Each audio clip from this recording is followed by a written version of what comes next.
Hello and welcome to the Actual Tech Media EcoCast. My name is Jess and I am excited to be here with you all today. But before we jump into our content, I have some basic information that I want to cover with you. All right, let's kick off our day here today by taking a quick tour of your audience console. And we're going to start with the questions window. So if you haven't already said hi, there is a whole audience of cool humans out there, so reach out and give a wave to the other members of the Actual Tech Media community. Now, keep in mind that if you do have any technical issues today, a browser refresh is going to fix just about anything. But if those tech gremlins are clinging on today, no problem. Just throw a comment in the question section and our crew will be there to help. We also want this to be an informative webinar for you, so throughout today's EcoCast, we hope you'll get engaged and ask all your burning questions. Not only will we have team members responding to you over a live chat, we will also have a dedicated Q&A session at the end of our presentations. Now, if we don't get to your question during the live webinar today, don't worry, because the awesome experts that we have here with us will be following up after we wrap. All right, next up, there's going to be lots of cool aha moments on the EcoCast today. And if you want to share those with your community, we've made it nice and easy for you. You can use the Twitter button right there in your audience console, and the hashtag for today's EcoCast will be automatically added to your post. All right, our last stop on this guided tour, be sure to check out the handouts tab for some awesome resources and takeaways from our speakers here today. We have an info pack collection, solution briefs, white papers, data sheets, free trials, ebooks, upcoming webinars, and more. So many great resources, so be sure to go explore. Now, if that wasn't enough fun, we also have some exciting prizes that we'll be giving away throughout today's EcoCast. I'm going to tell you a bit more about those later on, but a few quick reminders for you all. First, you do need to be here live in attendance at the EcoCast in order to qualify to win a prize, and we will follow up with all of you after we wrap. Now, all winners must submit an IRS Form W-9 to Actual Tech Media, and all winners must meet the Actual Tech Media prize terms and conditions. Now, if you don't know what those full T's and C's are, that's fine. We've got the full thing for you. Just head on over to that handouts tab, click in, scroll down to the bottom, and you'll find them waiting for you there. Now, the absolute most important thing to remember is that we love getting all your insightful questions during these live webinars. In fact, we love it so much that we actually have a special additional prize for all you inquisitive folks out there. So in today's EcoCast, we will be giving away a prize for the best question asked in each of our live sessions. Now, the expert speakers and teams will review all questions asked after we wrap the webinar, which means that even if your question does not get read out in a live session, there is still a chance to win. If you are a lucky winner here today and you would like to donate the value of your prize, we have several wonderful organizations that we partner with. So let us know when we follow up about your big win, and we'll get that rolling for you. Again, we are so happy to have you all here with us live at the EcoCast today, and we want to keep that good feeling going, so let's connect on social media. Reach out and connect with Actual Tech Media on Twitter and on LinkedIn. We have lots of great content, and we always want to hear from you. Now, if you're looking for more awesome content and resources right after we wrap the EcoCast today, be sure to subscribe to the Actual Tech Media channel on YouTube. Another fun way to win a prize and, hey, grow this awesome community is to refer an industry friend or a coworker to the Actual Tech Media webinar series. Now, you'll find a link to do that right in your handouts tab, and you will also be automatically redirected at the end of the webinar. And both you and your coworker or friend could win a prize, and we hold those drawings every month. So be sure to refer a friend because, hey, it could quite literally be a win-win situation. Next, we have a cool opportunity for all the decision makers out there to get connected with new and emerging tech and innovative vendors. Here's how it works. All you need to do is click on the link in your handouts tab, fill out a quick application, and the Actual Tech crew will then match you with some vendors that we think you should probably be chatting with based on your needs. There will also be fun opportunities that you get to choose to join in, like surveys, test runs, new solutions, extended demos, and so on. You'll get some chances to win extra prizes, you'll chat with great people, and you'll learn about the hottest new trends in tech. So be sure to apply, or hey, send that link to a decision maker on your team. Now, I want to take a quick minute here to remind you all about one of my favorite resources, and that is ransomware.org. You can find out everything you need to know about ransomware, how to prepare, prevent, and recover. This site is jam-packed with information, helpful tips, checklists, strategic approaches, case studies, everything you need in one place. So wherever you are in your ransomware preparedness journey, there is something for you at ransomware.org. Go check it out and start exploring. All right, I have one more exciting resource I have to tell you about today, and that is the Gorilla Guide Book Club. It's going to give you access to free enterprise IT books authored by top industry experts, so you can stay up to date on trending enterprise technology. And yes, these books will work on your Kindle, your mobile device, and as I said, they are completely free. You can download these awesome resources at gorilla.guide, and there's a link for you in that handouts tab as well. All right, well, we have covered a lot of important things already, and I don't know about you all, but I am excited to dive in. So let's get going. Right. Hello and welcome, folks. It is time to dive in on today's EcoCast topic, API security, detecting, monitoring, and securing application programming interfaces. APIs have become the backbone of modern business infrastructure, facilitating seamless integration and data interchange. However, their ubiquity also makes them prime targets for cyber attacks. Today, we're going to delve into the techniques and strategies essential for robust API security, and you're going to walk away with insights into detection, monitoring, and securing APIs evolving threats. And luckily, we have expert advice coming your way on today's EcoCast to achieve just that. My name is Mackenzie Puddesy, and I'm a moderator here at Actual Tech Media, and I've got my friends and fellow moderators Jess Steinbach, Scott Becker, and Keith Ward all in the wings here today to help me present and with some live chat. If it is your first EcoCast with me today, well, it is great to meet you, and I want to thank you for being here. Now, we've got something new on the docket that I want to call out. We have the Future Focus survey coming up. So if you guys want to get involved, define what is coming up in the industry and share some of your insights and the excitement of what is on the horizon. What this is a co-branded survey between Future B2B, IT Pro, and Actual Tech Media. So you can join thousands of industry peers in our Future Focus State of the Industry survey, and you can input to define trends and challenges. Not only that, you could win a $1,000 gift card for putting in your time. This only takes about 15 minutes and will be a great way, again, to let us know what's going on and contribute to the data and information that is going to be going forward in 2025 in the tech community with your voice. Now, we do have a little bit of fun here today in our webcast. We are going to be giving away one of three $300 Amazon gift cards. So you do need to be live and present here at the EcoCast to win. And the full T's and C's for that was mentioned in the housekeeping video that you just saw this morning. But if you are looking for a little bit more information on that, you can find that in the handouts tab, as well as that link to the Future Focus 2025 survey. Now, if you haven't already found the questions tab, I do see a lot of hellos, greetings, holas, hi's, bonjours. Feel free just to say a quick hi in the questions tab now and give a little wave to the community that is with you here on the EcoCast. Send that energy and love around to everyone out there in the audience. All right, and with that, I think we've covered all the housekeeping. So hi, hello, welcome, and thank you for being here. And I am going to join my entire moderator squad here. Not only is it Scott Becker and Jess Steinbach, but we've got the fabulous Keith Ward at the helm. He's a seasoned tech journalist, and of course, my fellow moderator. He's going to be hosting us for a unique keynote. And with that, Keith, I'm really looking forward to this, and I don't want to ruin the surprise, so I'm just going to kick things over to you, and let's roll. Hi, everyone, and welcome to the EcoCast. Today, we are going to be taking you through the Twitter guide to API security, detecting, monitoring, and securing application programming interfaces. I am Keith Ward, one of the moderators here with Actual Tech Media, and I am thrilled to be here today talking about APIs. Now, these application programming interfaces are exploding in the cloud era, and with good reason. But along with their huge benefits come big risks as well. A comprehensive API security framework not only protects sensitive data, but also helps maintain trust and integrity in digital interactions.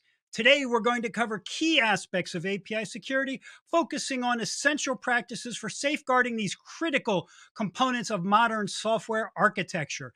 Today, our mod squad, who are Jess, Mackenzie, Scott, and myself, are going to take you through 4 API threat categories.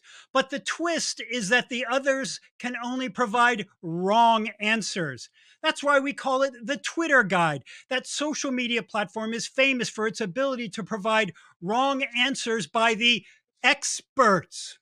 And when they're done, I will show you the right answer. So this is kind of a learn by not doing exercise today. So that's why I brought the mod squad here. They are experts in what not to do. So I can't wait to kick this sucker off. Now, the first key area of API security is using threat detection mechanisms. Mackenzie, how do you do threat detection wrong? Well, I rely solely on manual reviews. There are far too many threats from too many sources to review threat vectors manually. Automation is a must. For even the smallest organizations, AI can help a lot out there. Jess, what do you say to that? Well, Keith, my correct doing it wrong is to ignore outdated libraries. And look, I drew a little library. That's a library. Oh, Good. that's I'm so very cute. talented. I know. Thank you. And the reason that I chose this as my wrong answer is because when a library is no longer updated, it's not actually receiving patches. So as new vulnerabilities get discovered, you're kind of left outdated. Outdated library.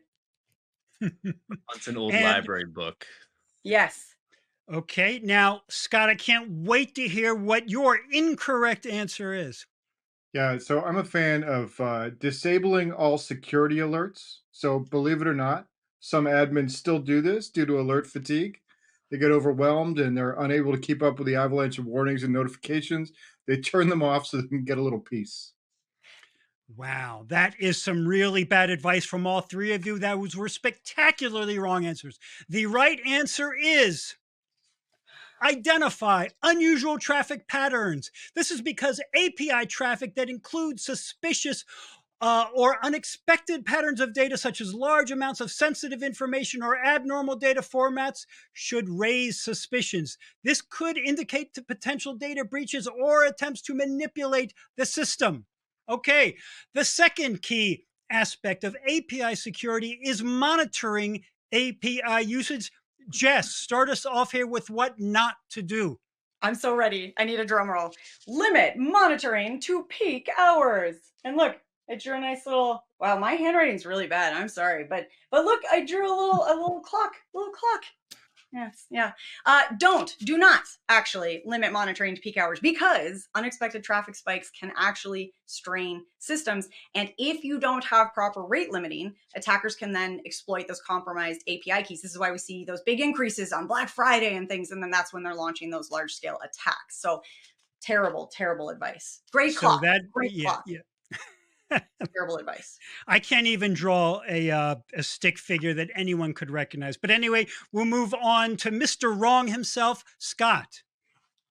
So I guess I'm Mr. Disabling stuff today. So disable logging to reduce overhead.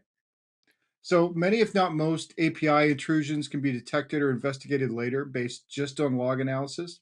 The overhead is necessary in this case. Wow. Thank you so much for that disastrous advice. Okay, Mackenzie, what is up your sleeve? All right. I added a stick figure to mine because I wanted to feel cool and artistic. My favorite here is don't make API monitoring part of the CI/CD pipeline. Okay, so yes, implementing API monitoring as part of the continuous integration, continuous delivery method adds another step. But without it, you might miss issues that will later show up in production.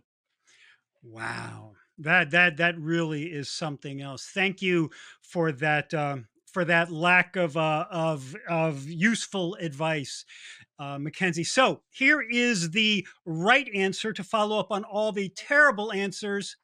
track usage statistics regularly.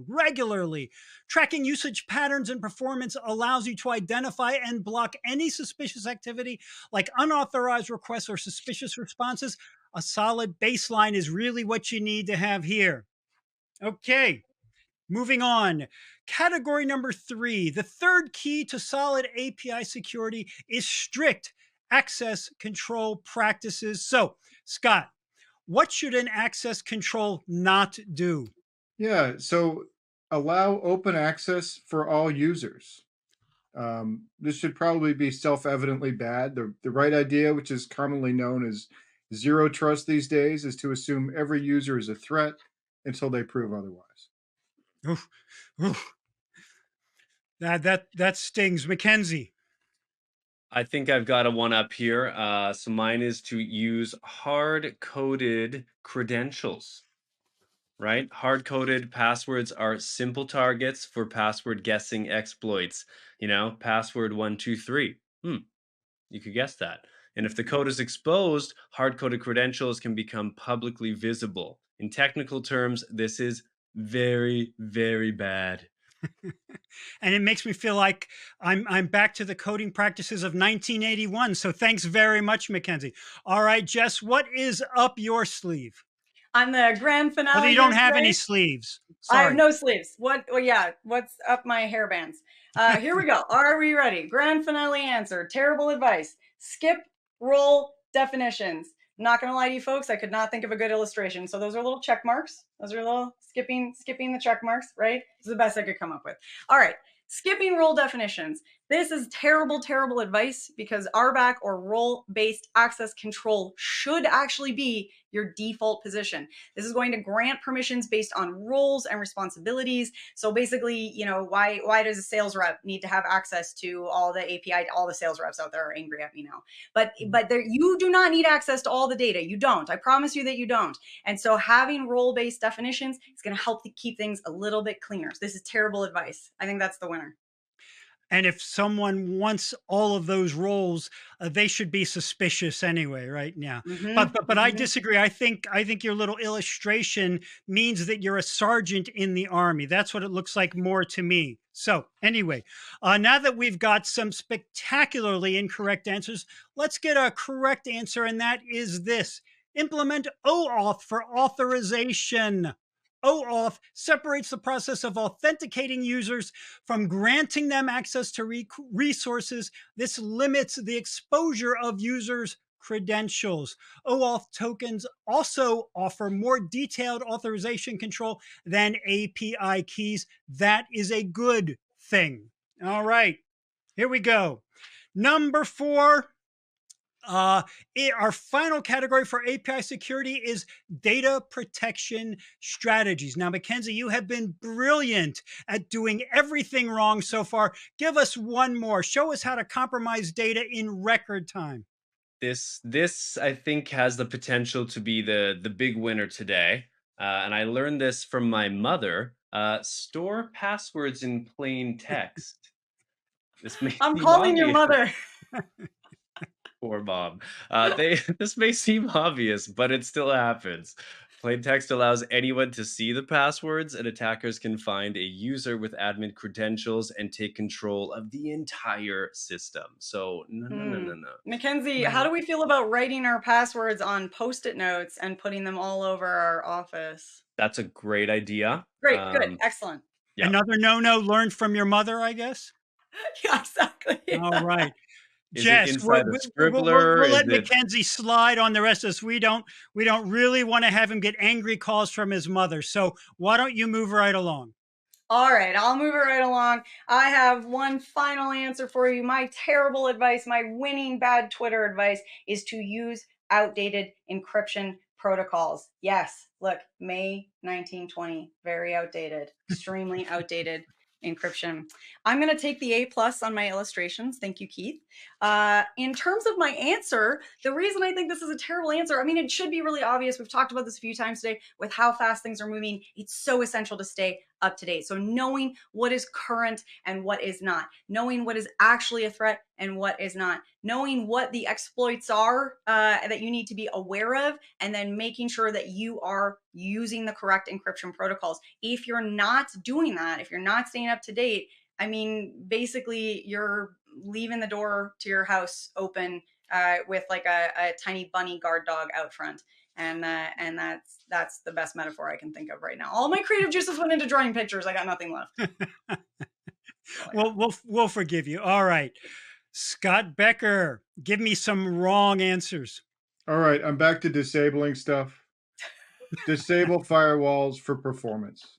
That's my theme. I think 3 of my 4 answers have been about disabling vital security control. So there's some growing thought that firewalls are legacy tech that's outlived its usefulness in the modern era for things like APIs and should be shut down so the network is faster. This is false. Things like web application firewalls and other examples provide crucial protection. So, Scott, not only are you wrong, but you're predictable and redundant. Thank you very much. The trifecta. I appreciate that. He wins, right? He was the worst at the bad game. So Scott's the winner. So exactly. No one can draw like you. We've gotten 3 really terrible answers now for our last category. So let's get one right answer in there. And this is a really key one, and that is encrypted data in transit and at rest. APIs are constantly handling sensitive information, user credentials, financial details, personal data, and that data is constantly moving in and out from here, there, and everywhere, as the Beatles sang so memorably. Now, when data is encrypted in transit, even if an attacker intercepts the communication, they can't read the actual data due to the encryption. So by encrypting data at rest, then, even if the system is hacked, the data remains protected and inaccessible without the decryption key. So even if they get in, they're not going to be able to get anything good. So folks, there you go. We have shown you what not to do to keep your APIs secure, and then one thing you can and should do to make sure your APIs are secure. And stay tuned, folks, because you are going to learn a lot more about that today. Jess wins. So I think this kind of goes without saying. You see that? Jess always wins. We have no doubt. Jess wins because you know why? She was the most wrong, right? I think that's what wins today, by being the most wrong of all. So you do win, Jess. Congratulations. Thank you. And with that, folks, we are out of here. We're going to go get lattes now. So enjoy the rest of the EcoCast. Wait, Keith, are we actually getting lattes? I might need to take an intermission on this. Just kidding, everyone. I hope you enjoyed that keynote as much as we enjoyed putting it together for you with the whole mod squad, the moderation team. Someone's asking, did the Amazon gift card go to Jess? Don't worry, that's still up for grabs. She didn't win everything today.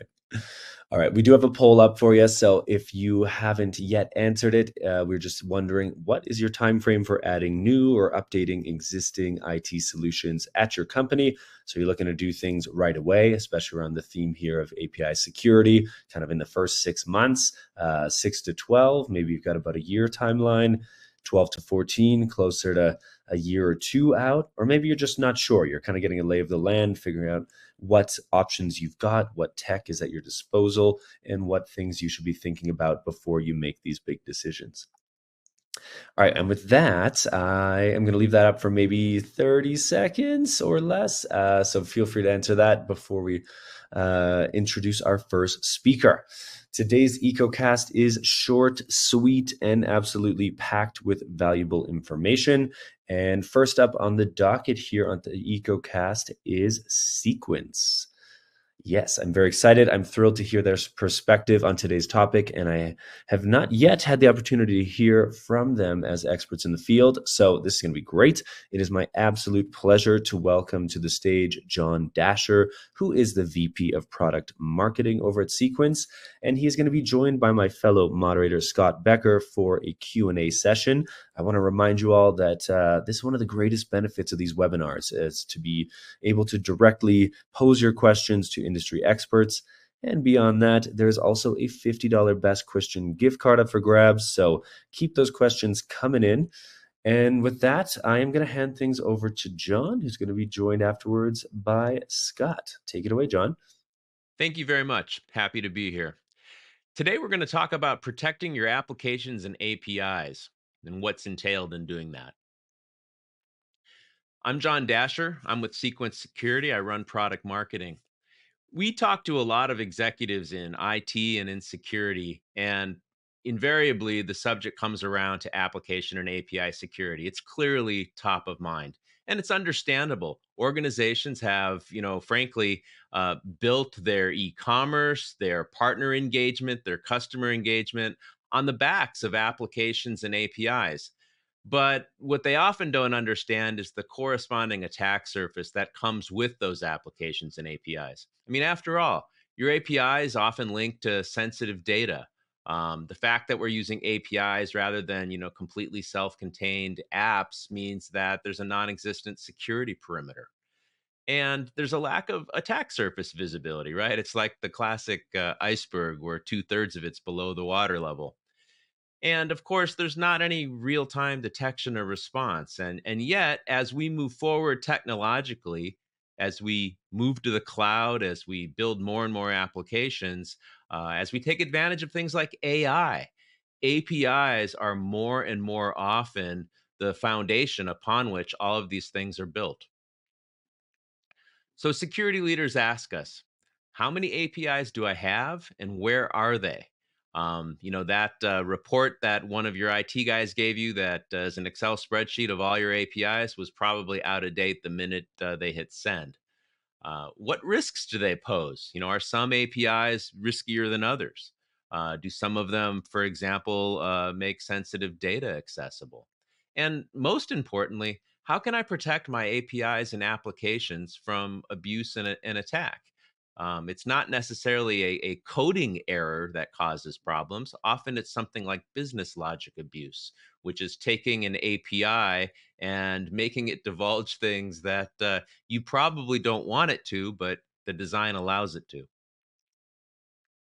So, what's API security really? It's pretty simple. It's all about understanding what APIs you have, discovering them. And that includes your internal APIs, your external APIs, meaning those APIs that are accessible from the internet, and third party APIs, which we often see. I gave an example earlier of AI. AI makes extensive use of these third party APIs. And then we want to be able to understand what kind of posture management and remediation is needed. Am I under any sort of regulatory compliance? For example, do I accept credit cards? Well, credit cards make me subject to things like PCI DSS, and PCI DSS has very strict rules about how sensitive data, like credit card information, are handled. But there's also industry organizations like OWASP, which put forth great guidance around how one should protect applications and APIs. And then last, part of API security is API security testing. Being able to test my APIs in pre-production before they ever become live to make sure that they're operating as intended and don't, in fact, divulge anything I don't want them to. Unfortunately, many people think they've already got this handled. They think that I've got a CDN, or I have a web application firewall, or maybe I have an API gateway, and that provides my application protection. But the reality of it is, while these things do provide your applications some protection, they're very narrow in what it is they protect. I mean, your CDNs are all about distributing content. They have minimal security controls with regard to APIs. They're very much focused on the applications, and their vision is entirely limited to whatever traffic flows through it. Right. So, to the extent that your application is made up of a number of APIs, they might not all flow through the CDN. Now, your WAF, your web application firewall, those aren't designed to provide API security. Those are designed to limit access to the web application. And web applications have very different kinds of vulnerabilities than APIs do. They also struggle to detect attacks that appear legitimate. We talked a little bit about business logic abuse. Oftentimes, attackers can use business logic to actually get at sensitive information. And a web application firewall would permit that because they're not technically doing anything wrong. They're using the APIs for their intended purpose. And last, WAFs don't have any coverage for the OWASP API security top 10, that list of risks and vulnerabilities that you want to protect your APIs from. And then most popular API gateways, great tools, not suggesting you get rid of them. They provide a front end as to who can access your applications and APIs. They do offload some authentication functions. They can even perform rate limiting to slow down an attack. But they don't always identify or protect unmanaged shadow or zombie APIs. In other words, they don't have the ability to tell you what APIs exist in the first place. They actually work the other way around. You have to tell them what exists in order to protect it. And really, you want deeper analysis of your APIs and how they behave. And an API gateway just doesn't do that. So what do you need? What you really want is, first and foremost, is you need visibility. You'd like to understand your API attack surface. You want to know what APIs you have, where they are, what applications are using them. That visibility is crucial. Everything else you do downstream really sits on the shoulders of visibility. And of course, once you know what APIs you have, you want to look at that inventory and understand of those APIs, what's the relative risk of them? Which ones are dealing in sensitive information, for example? You want to stop any sensitive data exposure that is inappropriate. That can be blocking, or it could be, working with the development team to, modify the APIs for those APIs that really shouldn't be making sensitive data accessible. Again, testing is important. Being able to kind of beat up your APIs in pre-production and make sure that error checking's in place and they only provide the information they're supposed to. And then governance and compliance, being able to make sure that your APIs adhere to whatever internal governance you have, whatever your internal policies are around APIs being fully documented, as well as what external regulatory compliance you have. We talked a little bit earlier about PCI DSS. But certainly there's other regulatory to be concerned about, whether that's GDPR, HIPAA, Dodd-Frank. There's no shortage of compliance out there. And then last, you want some level of protection. You want to be able to detect and respond to threats in real time. Make no mistake, API security and bot management are inextricably linked. And it's really pretty simple if you think about it. Because once an attacker knows that an API can access sensitive information, they're going to want to exploit it, right? They've found something that gives them access to the sensitive data they're after. The first thing they're going to want to do is automate their access to that API, right? Because they're going to want to get as much sensitive data out of that API as fast as possible before you shut the gates down.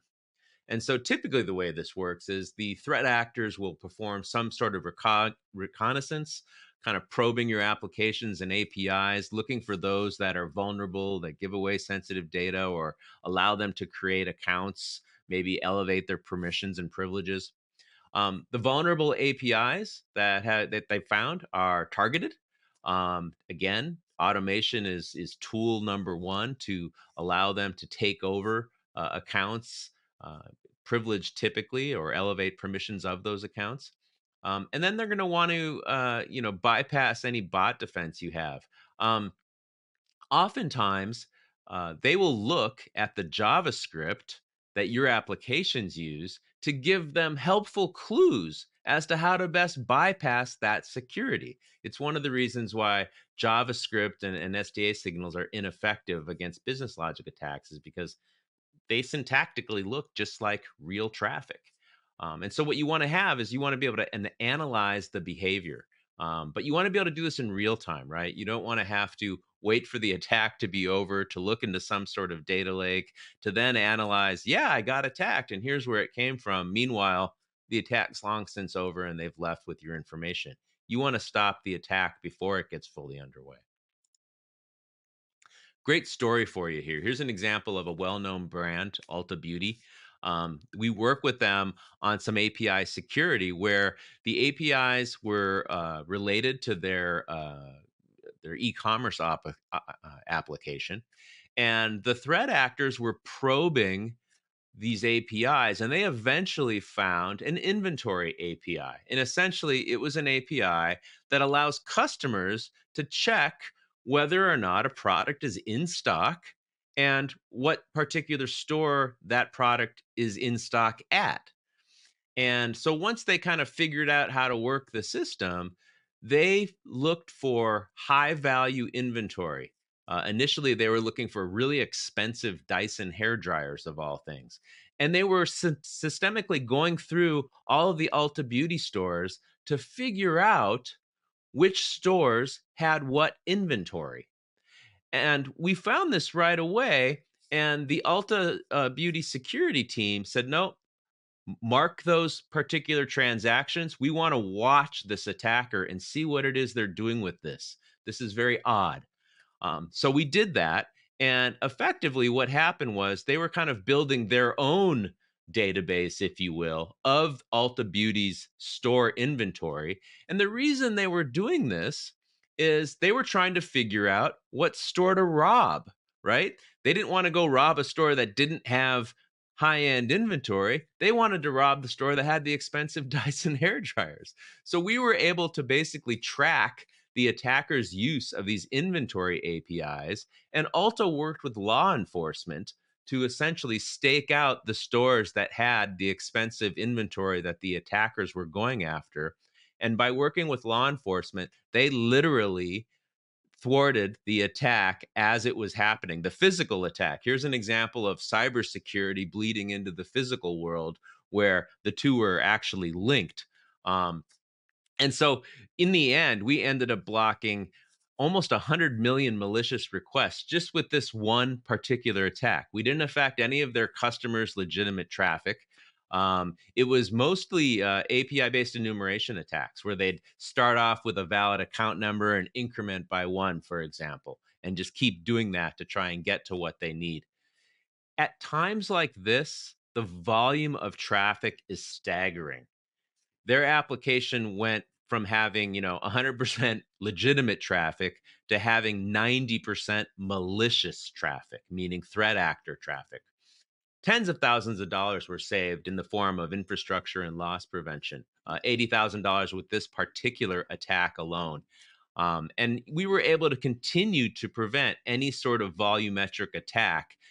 Volumetric attacks are not only problematic for whatever it is the attackers steal, but they often adversely affect your customer's experience, right? Because if all of a sudden an application is sagging under the load of an attack, while that particular end user might not be getting attacked directly, your web application can become sluggish or unusable, causing your customers to perhaps, be frustrated, call customer support, or just walk away and say, forget it, this is too much of a pain, I'm not going to shop here. More recently with Ulta, during this year's Ulta 21 Days of Beauty in March, our account takeover protection, we prevented a $29 million cost in what would happen downstream if the account takeover attempts had in fact happened. And so we continue to provide protection to Ulta to this day. It's a really interesting story, and we're seeing more and more of this where what used to be traditional cybercrime alone is now paired, especially on the retail side, is paired with physical crime. Sequence security handles what we do in the form of what we call discover, comply, and protect. Just as the names imply, on the discovery side, again, we're looking to help you discover what APIs you have, where they're in use, where they're located. This paints a picture of your API security attack surface. We want to just classify those APIs, and we want to manage the external exposure of those APIs. More often than not, the number of externally accessible APIs is orders of magnitude higher than the customer thought they would be. And oftentimes, they don't need to be publicly accessible. It could be as simple as developers forgetting to take down test systems, or it could be outdated APIs and systems that are just no longer needed. But in either event, you want to discover all that, and you want to be alerted and be able to monitor the state of your API inventory. On the comply side of the house, we want to make sure that we have API security posture management going. We want to make sure that we understand the risk that our APIs present and which APIs need to have more close monitoring than others, if you will. We want to look at stuff in pre-production. Rather than waiting for an application to go live before we figure out that we've got a security problem, we want to test those in pre-production and remediate those risks before customers are ever touching it. And then last, on the protect side, we want to provide bot management and fraud prevention. We want to block those application and API attacks. We want to stop any business logic abuse that people are using to try and outsmart your systems. We want to prevent that theft and fraud. That's what happens in the protect phase. This is a quick screenshot of the Sequence dashboard, again, organized under Discover, Comply, Protect. You can see that top row is the Discover side, showing all of the API hosts that have been discovered. There's the Comply side, where we're looking at the top issues. Here we see some OWASP issues, some BOLA, some broken object level authorization issues. We also get a good idea of which APIs are documented, which APIs have test plans, which APIs are failing those test plans. And Sequence can actually automatically provide open API specifications for applications that are missing documentation and run tests against those. And then last, as I said, protect, being able to see the attacks as they happen in real time. And the important thing there is the word real time. We not only detect the attacks in real time, but we're able to respond to them in real time without relying on any other infrastructure. And so it ends up being a highly effective system for finding and blocking attacks before it affects your applications and your customer base. We'd love to talk to you more about API security. In fact, we even offer a free API security assessment. 100% free. You don't need anything more than a domain name and an email address. And we can actually go through and give you a taste of what APIs you have that are externally accessible. We'd love to give you a demo. We'd love to customize a demo based on your specific industry and your specific use cases. Please, by all means, reach out to us at www.sequence.ai. With that, I'm happy to take any questions there might be. Yeah, we do have a few questions here, John. Great presentation. That Alta example was really fascinating. But first question here that we got: what's the biggest barrier for people to get started with API security? I think that the single biggest thing that people don't understand is how many of the existing API security solutions work.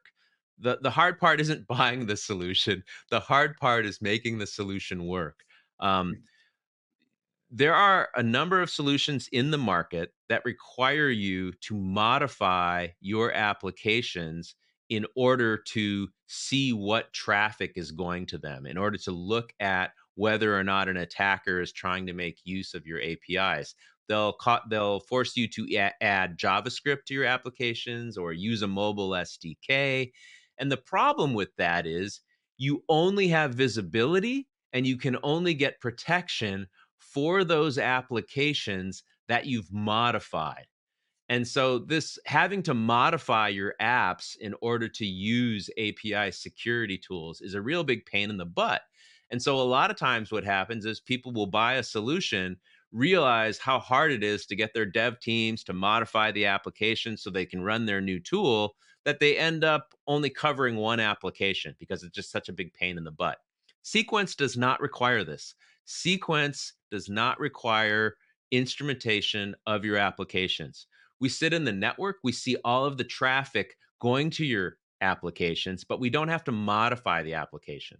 The other big benefit you get here is it means your attack traffic no longer drags down the performance of your applications because the attack traffic never gets to your application in the first place. So that tends to be the biggest barrier for really adopting API security, is this pain of having to modify and touch all of the individual applications.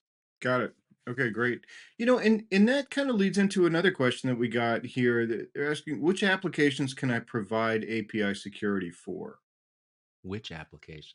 Oh, usually I'm assuming you're meaning what kinds of applications or what application types. So, we were talking about web applications this morning, Mhm. but of course you have mobile applications, and mobile applications are also written on the backs of APIs. If you think about it, every time you, for example, check your weather app.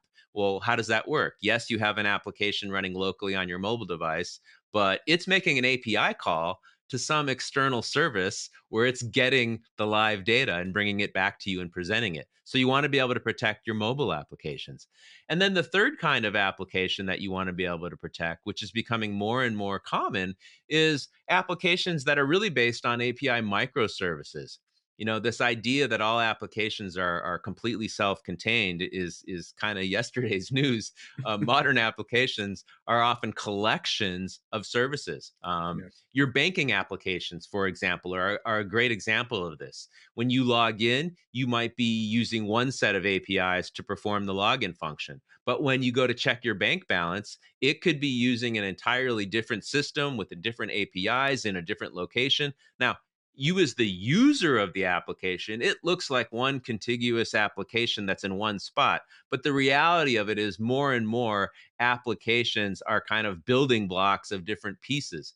You want to be able to protect all of your applications, regardless of how they're architected, regardless of where they're located, whether they're on prem or in the cloud or hybrid. And so Sequence is the only vendor that really allows you to protect your mobile applications, your web applications, your microservices applications. Again, because we're not requiring you to modify them. So it's not like a one size fits all kind of deal. Gotcha. No, that makes a lot of sense. Um, so so if I have API security, do I need bot management? Well, hopefully I made that point clear. Yeah, you do.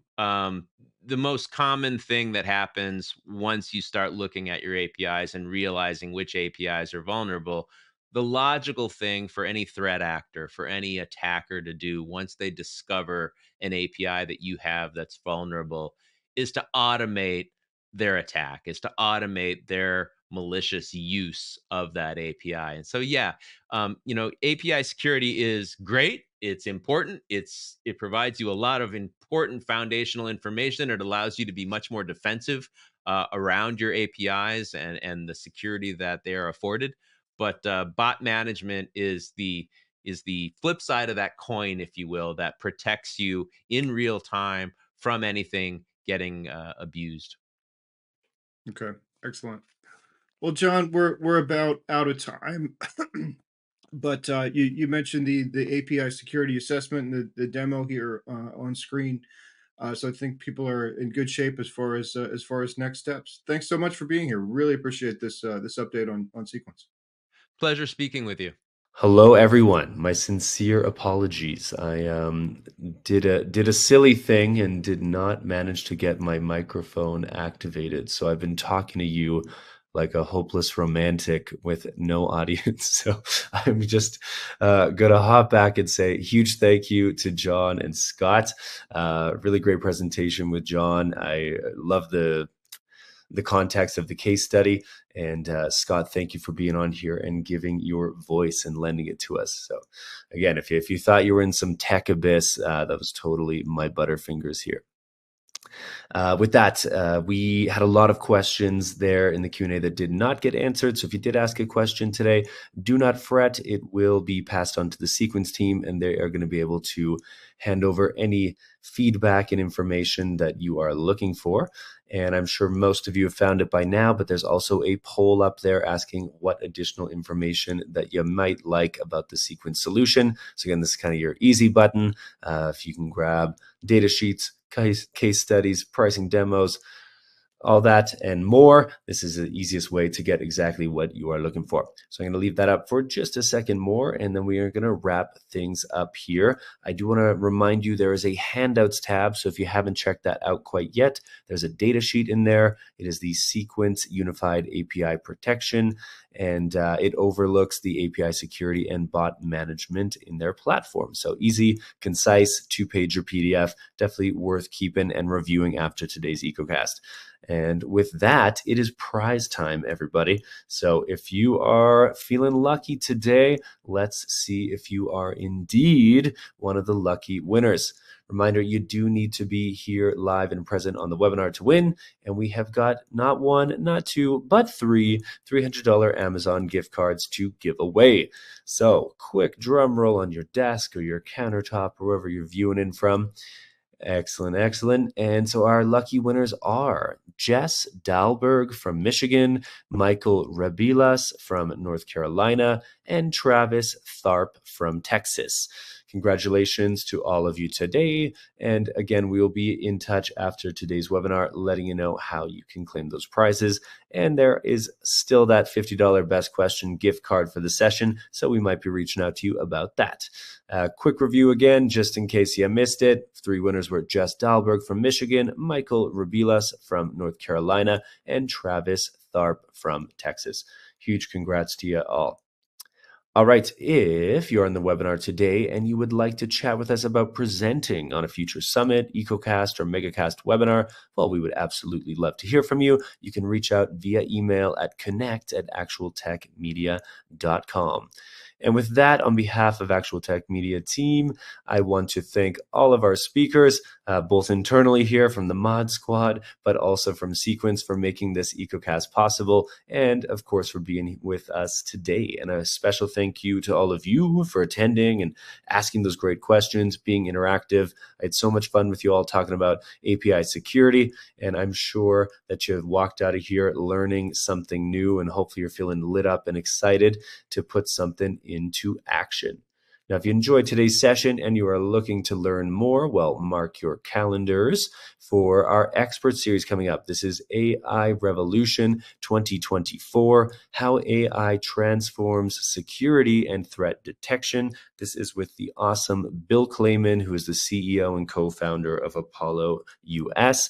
That is Friday, so just a couple days away, 12 p.m. Eastern, 9 a.m. Pacific. And finally, I just want to remind you all about that Future Focus 2025 survey that we mentioned at the beginning of today's EcoCast. Definitely check it out. There is a link in the handouts tab, but once we wrap the webinar, you are going to get sent to a landing page where you can check out that survey as well. I encourage you to do that. And not only is there the cachet and the influence involved, but you can also have the chance to win a $1,000 gift card. And with that, I hope to see you all again soon, and I hope you have an absolutely magical rest of your day. Take care, everybody.